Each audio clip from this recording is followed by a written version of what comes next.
Film की शुरुआत में हम देखते हैं इस फिल्म के मेन कैरेक्टर हेनरी को। हेनरी एक यूएस मिलिट्री ऑफिसर था, लेकिन अब मिलिट्री से रिटायर होने के बाद ये एक टीचिंग की जॉब करना चाहता है। इसीलिए वो अपने पुराने स्कूल में जाता है और प्रिंसिपल से जॉब की बात करता है। लेकिन वहाँ का प्रिंसिपल हेनरी से कहता है, तुम्हें टीचिंग का कोई एक्सपीरियंस नहीं है, तो तुम बच्चों को कैसे पढ़ाओगे? I am so sorry Henry, मैं तुम्हें ये जॉब नहीं दे सकता। ये सुनकर हेनरी उन्हें एक हाई अथॉरिटी का साइन किया हुआ लेटर दिखाता है, जिसे देखकर प्रिंसिपल तुरंत हेनरी को टीचिंग की जॉब दे देता है। लेकिन वो हेनरी से कहता है, तुम्हें एक ऐसी क्लास के बच्चों को पढ़ाना होगा जो हमारे स्कूल की सबसे बिगड़ी हुई क्लास है। इस क्लास को आज तक कोई टीचर नहीं पढ़ा पाया, क्योंकि इस क्लास के बच्चे बहुत ज्यादा बिगड़े हुए हैं और उनमें डिसिप्लिन नाम की कोई चीज नहीं है। वो बच्चे टीचर की रिस्पेक्ट नहीं करते और उल्टे सीधे जवाब देते हैं। क्या तुम इस क्लास के बच्चों को पढ़ा पाओगे? हेनरी कहता है, बिल्कुल सर, मैं इसी क्लास के बच्चों को पढ़ाऊंगा। फिर अगले दिन से हेनरी अपनी टीचिंग की जॉब शुरू कर देता है और कॉफी पीते हुए क्लासरूम में एंटर करता है। लेकिन उस क्लास के बच्चे हेनरी को देखकर भी इग्नोर कर देते हैं और ऐसे बिहेव करते हैं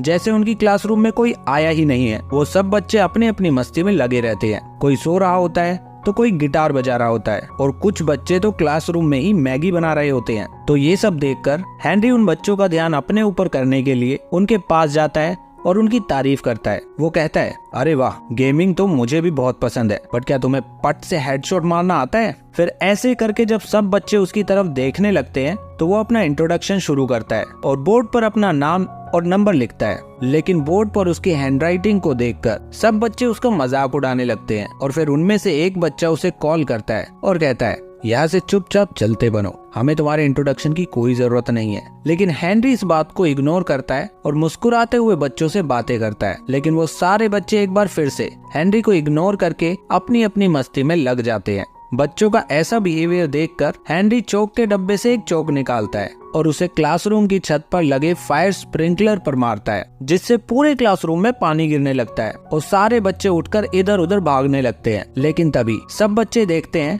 कि हेनरी वहाँ पर एक छाता लेकर बड़े आराम से खड़ा होता है। तो वो सारे बच्चे उसी को देखने लगते हैं और हेनरी अपना इंट्रोडक्शन उन सभी बच्चों को देकर अपनी क्लास में उनका स्वागत करता है। इसके बाद हम 5 बच्चों के ग्रुप को देखते हैं, जो कि सबसे कम रैंक लाने वाले बच्चे थे। ये सभी स्पोर्ट्स रूम में छुप के सिगरेट पी रहे होते हैं और इस ग्रुप का लीडर था जैक, जो कि अपनी सीनियर क्लास की लड़की को पसंद करता है। जब वो फोन में उसकी फोटो देख रहा होता है तो उसके दोस्त उसके फोन को छीनकर मस्ती करने लगते हैं। लेकिन तभी वहाँ एक और ग्रुप आता है, जो कि काफी अमीर घरों के बिगड़े हुए बच्चों का होता है। ये सब बास्केटबॉल प्लेयर होते हैं, लेकिन ये दोनों ग्रुप एक दूसरे से बहुत नफरत करते हैं। तो दूसरे ग्रुप का लीडर जैक से कहता है, देख, वो लड़की तेरी औकात से बाहर है, तो जाकर अपने जैसे लोगों को पसंद कर और हमारे ग्रुप से जितना हो सके बचकर रहे। ये सब सुनकर जैक को बहुत गुस्सा आता है, लेकिन उसके दोस्त उसको रोक लेते हैं। इसके बाद वो अमीर बच्चों का ग्रुप जब अपनी बास्केटबॉल की प्रैक्टिस कर रहे होते हैं तो उधर जैक भी अपने दोस्तों के साथ वहाँ आता है और उन लोगों से बदला लेने के लिए अपनी कोल्ड ड्रिंक की बोतल को ग्राउंड में फेंक देता है,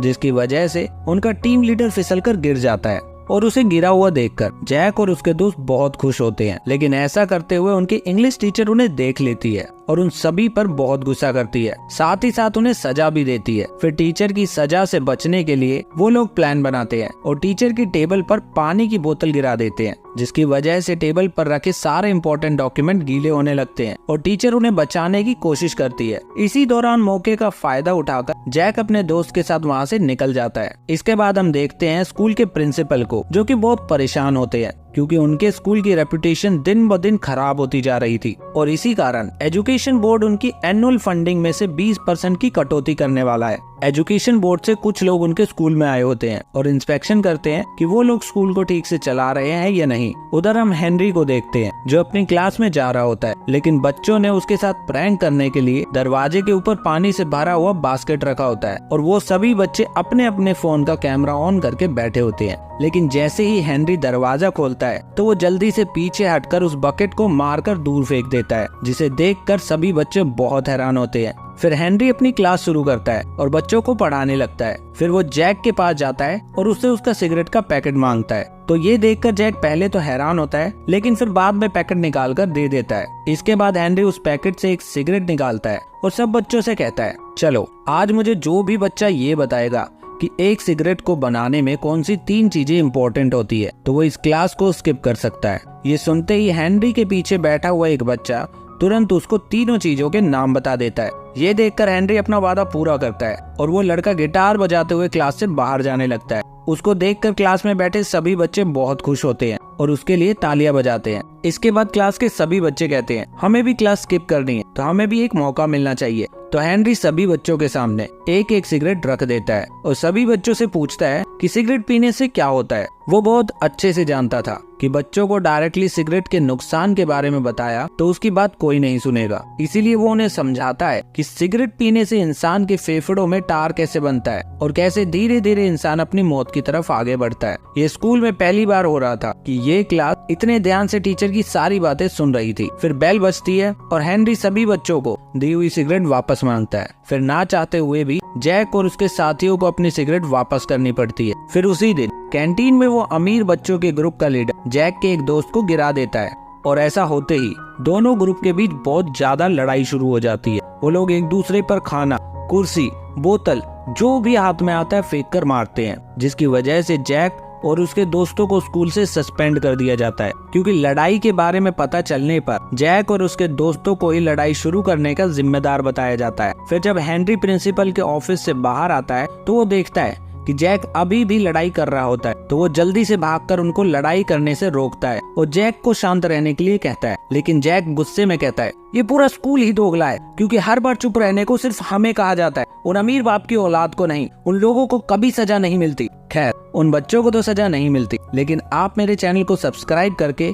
मेरी मेहनत के लिए एक छोटा सा रिवॉर्ड जरूर दे सकते हैं। तो प्लीज वीडियो को लाइक करके चैनल को सब्सक्राइब जरूर करें और अपना फेवरेट पार्ट कमेंट करके जरूर बताइए। इसके बाद जब स्कूल खत्म हो जाता है तो हेनरी अपने ऑफिस में जाकर जैक और उसके दोस्तों की फाइल देखता है ताकि वो उन बच्चों के बारे में और ज्यादा जान सके। फिर वो पहली फाइल खोलता है जुहा नाम के लड़के की, जो कि एक पाकिस्तानी इमिग्रेंट का बेटा था। जुहा के साथ लोग बहुत भेदभाव करते थे क्योंकि वो एक मुस्लिम था और साथ ही साथ कई बार उसके पड़ोसियों ने उस पर चोरी का इल्जाम भी लगाया था। लेकिन जुहा को इन मुश्किलों से लड़ने की ताकत मिलती है म्यूजिक से। उसका सपना था कि वो बहुत बड़ा म्यूजिशियन बने। जुहा के बाद बारी आती है डेनन की, जिसके पिता एक बेटा चाहते थे, लेकिन डेनन के होने पर वो बहुत निराश होते हैं और डेनन से बिल्कुल भी प्यार नहीं करते। फिर जब बाद में जाकर डेनन का भाई पैदा हुआ तो उसके पिता बहुत खुश हुए। ये सब देखकर डेनन अपने पिता का प्यार पाने के लिए लड़कों की तरह रहने लगी। उसने अपने बाल कटवा लिए और लड़कों के साथ कार रेसिंग गेम भी खेलने लगी। लेकिन ये सब करने के बाद भी कोई फायदा नहीं हुआ और डेनन को ये समझ आ गया कि वो चाहे जो मर्जी कर ले,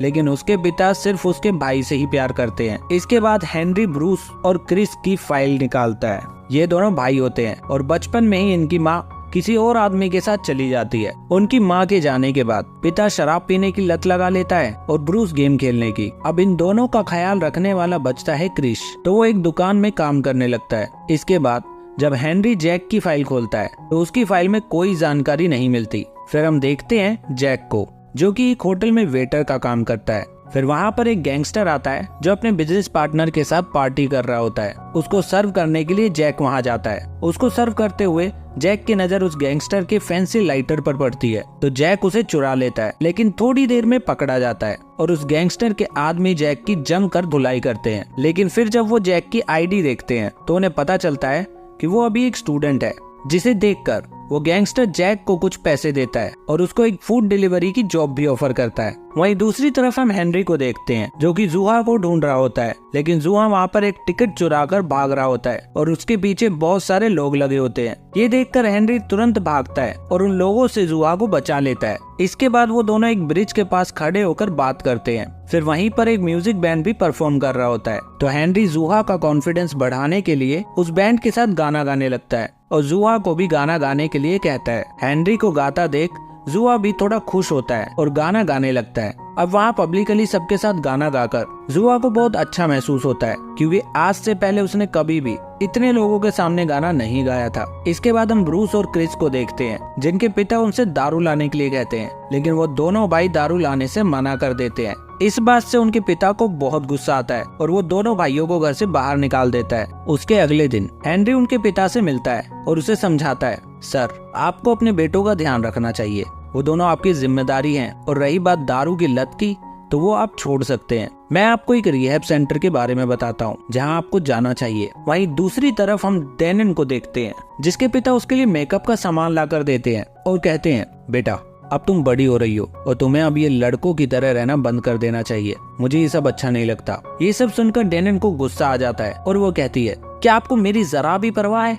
जब मैं इतनी ही बुरी लगती हूँ तो क्यों पैदा किया था आपने मुझे? इसके बाद वो उस मेकअप को अपने छोटे भाई को लगा देती है और घर से कार की चाबी लेकर निकल जाती है। लेकिन जब वो कार लेकर घर से बाहर निकल रही होती है तभी उसके सामने हेनरी आ जाता है और उसको वहीं रोक लेता है। हेनरी डैनन से कहता है, बेटा बिना लाइसेंस के ड्राइव करना इलीगल है। अगर रोड पे पुलिस ने पकड़ लिया तो तुम्हें जेल भी हो सकती है, लेकिन कोई बात नहीं, अगर तुम्हें गाड़ी चलानी है तो मेरे साथ चलो। इसके बाद हेनरी डैनन को लेकर गो कार्ट रेसिंग के लिए जाता है, लेकिन वहाँ पर हेनरी ने डैनन के पिता को भी बुला रखा होता है क्योंकि वो उन दोनों बाप बेटी के बीच रेस करवाना चाहता था। इसके बाद वो दोनों रेस शुरू करते हैं और दोनों ही जीतने के लिए एक दूसरे की परवाह किए बिना ड्राइव करते हैं। फिर वो दोनों रेस करते हुए ट्रैक से बाहर निकल जाते हैं, जिसकी वजह से डैनन की गो कार्ट एक ट्रक के सामने आ जाती है। लेकिन डैनन किसी तरह अपनी जान बचा लेती है, लेकिन ये बात उसके पिता को पता नहीं होती और उन्हें लगता है कि डैनन भी उसी गो कार्ट में थी। तो वो इस बात से बहुत दुखी होते हैं और बुरी तरह रोने लगते हैं। ये सब देखकर डैनन को एहसास होता है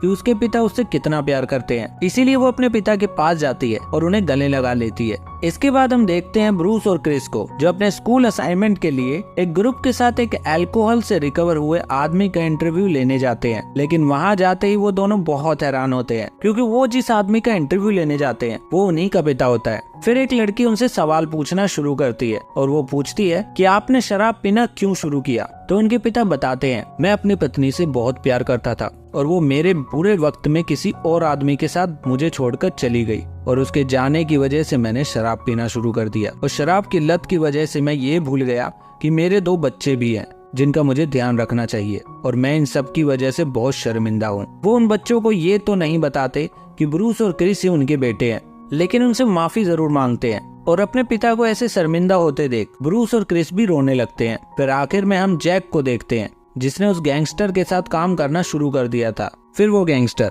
जैक को एक MMA फाइट से पहले ओपोनेंट की ड्रिंक में ड्रग्स मिलाने के लिए कहता है और इस काम के लिए वो उसे बहुत सारा पैसा भी देता है। अब जैक ये सब काम करना तो नहीं चाहता था, लेकिन वो गैंगस्टर उसको ये काम करने के लिए मजबूर कर देता है। फिर जब जैक ओपोनेंट की ड्रिंक में ड्रग्स मिला रहा होता है तो वो पकड़ा जाता है और वो लोग उसे बहुत मारते हैं और एक लॉकर में बंद कर देते हैं। इसके कुछ देर बाद वहाँ हेनरी आता है और वो जैक को ढूंढ रहा होता है। तो वो उन्हीं लोगों से पूछता है, क्या आप लोगों ने मेरे स्टूडेंट को देखा है? वो यहीं काम करता है। तो वो लोग हेनरी को कहते हैं, हमने उसे नहीं देखा और तुम भी उसे ढूंढना बंद करो और अपने घर जाओ। इतने में ही जैक लॉकर के अंदर से चिल्लाना शुरू कर देता है, हेल्प हेल्प, मैं यहाँ हूँ।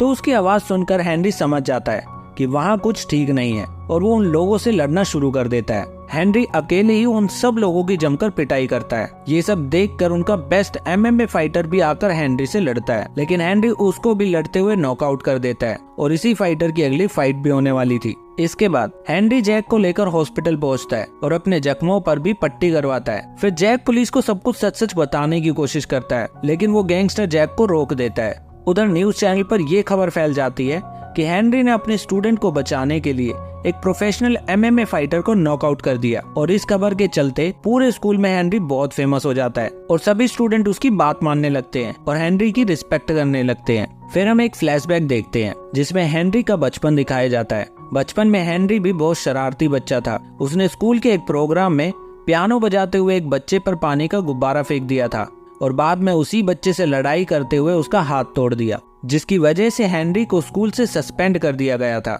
और उसके घर वालों ने उसे US भेज दिया। इसके बाद हम हेनरी को क्लासरूम में देखते हैं, जिसके पढ़ाने पर सभी बच्चे पूरे ध्यान से पढ़ाई कर रहे होते हैं और उसकी बहुत रिस्पेक्ट करते हैं। लेकिन क्रिस अपने पढ़ाई पर ध्यान नहीं दे पा रहा होता। दरअसल क्रिस एक ड्रग एडिक्ट हो चुका था। जैसे ब्रूस ने अपने परिवार की जिम्मेदारियों से बचने के लिए गेम खेलने का सहारा लिया था, वैसे ही क्रिस ने भी ड्रग्स लेना शुरू कर दिया था और उसी वजह से वो अपनी पढ़ाई पे फोकस नहीं कर पाता। फिर क्रिस की ऐसी हालत देखकर हेनरी उसकी मदद करने का वादा करता है, लेकिन उसकी हालत दिन ब दिन बिगड़ती जा रही थी। इसीलिए एक दिन वो अपनी घर की बालकनी से नीचे कूद जाता है, जिसके बाद हॉस्पिटल में डॉक्टर बताते हैं कि वो अब कोमा में जा चुका है। क्रिस के बालकनी से कूदने की खबर मीडिया में फैल जाती है और मीडिया वाले उसकी ऐसी हालत की जिम्मेदार स्कूल और हेनरी को ठहराते हैं। इस वजह से हेनरी को एजुकेशन बोर्ड कमेटी के पास बुलाया जाता है और उसका टीचिंग का लाइसेंस रद्द कर दिया जाता है। इसके बाद हेनरी को स्कूल छोड़कर जाना पड़ता है, लेकिन हेनरी को जाता देख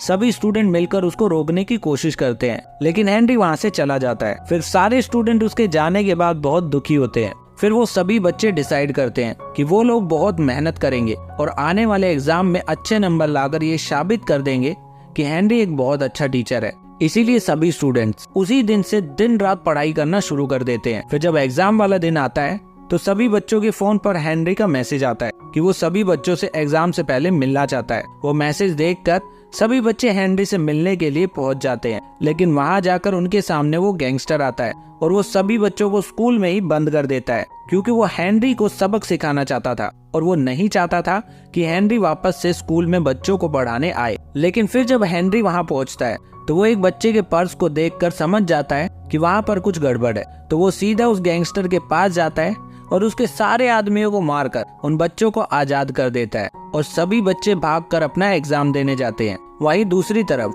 हेनरी उस गैंगस्टर से लड़ रहा होता है। लड़ते हुए वो गैंगस्टर हेनरी को बताता है कि वो वही बच्चा है जिसका बचपन में हेनरी ने हाथ तोड़ दिया था और उसके हाथ टूटने की वजह से वो किसी भी म्यूजिक कंपटीशन में हिस्सा नहीं ले पाया और ना ही फिर कभी पियानो बजा पाया।